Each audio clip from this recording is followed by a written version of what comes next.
Hi friends, இன்றைக்கி நம்ம பார்க்கக்கூடிய லேட்டஸ்ட் நியூஸ் என்ன அப்படின்னு பார்த்தீங்கன்னா, தமிழ் புத்தாண்டோட வரலாறு என்ன, மேலும் சித்திரை 1ஆம் தேதி ஏன் நம்ம தமிழ் புத்தாண்டாக கொண்டாடுறோம் அப்படிங்கிற ஹிஸ்ட்ரி பற்றி தான் இந்த வீடியோவில் பார்க்க போகிறோம்.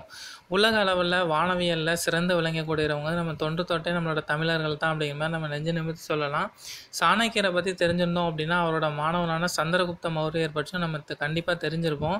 அவரோட வம்சத்தில் வந்து 2வது சந்திரகுப்தன் தான் தன்னோட பேரை விக்ரமாதித்தன் அப்படிங்கிற மாதிரி மாற்றிக்கொண்டு தன்னோட பெயரால் விக்ரம சகம் அப்படிங்கிற மாதிரி ஒரு ஆண்டு முறையை வந்து அவன் உருவாக்கினான். ஸோ அதனோட அடிப்படையில் தான் 60 ஆண்டுகளுக்கும் வடமொழி பெயராக நம்ம பிரபவ முதல் அட்சய ஆண்டு வரை தமிழ் வருடங்களோட பெயர்கள் வந்து அமைஞ்சுது. ஸோ விஞ்ஞானத்தை கண்டிருந்த மூத்தவர்கள் வந்து பூமி வந்து சூரியனை நீள்வட்ட பாதையில் வந்து சுற்றுவதை கண்டு அந்த பாதையை வந்து 12 பாகங்களை வந்து பிரிச்சிருக்கிறாங்க. ஸோ அதுதான் மேஷம் முதல் மீன வரையிலான ராசியை வந்து நமக்கு குறிக்குது. பூமி சூரியனை சுற்றி வர 1 வருஷ காலம் ஆகும்.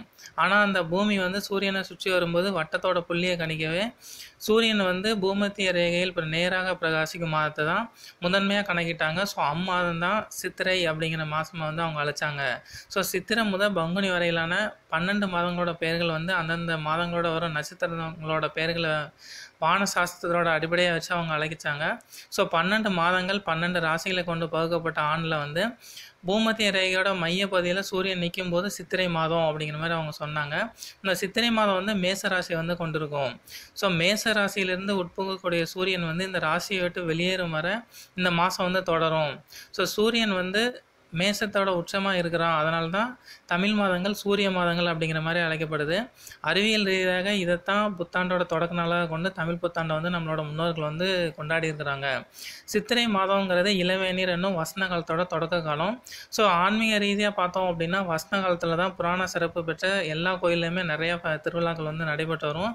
முக்கியமாக எடுத்துட்டோம் அப்படிங்கன்னா மதுரையில் சித்திரை திருவிழா, கள்ளழகர் ஆட்சியில் இறங்கும் விழா, திருவாரூர் தேர்விழா, சமயபுரம் மாரியம்மன் உட்பட்ட பெரும்பாலான கோவில்களில் வந்து தேரோட்டம் வந்து இந்த மாதம் தான் நடக்கும். ஸோ இந்த சித்திரை மாதத்துக்கு வந்து இவ்வளோ சிறப்புகள் இருக்குது.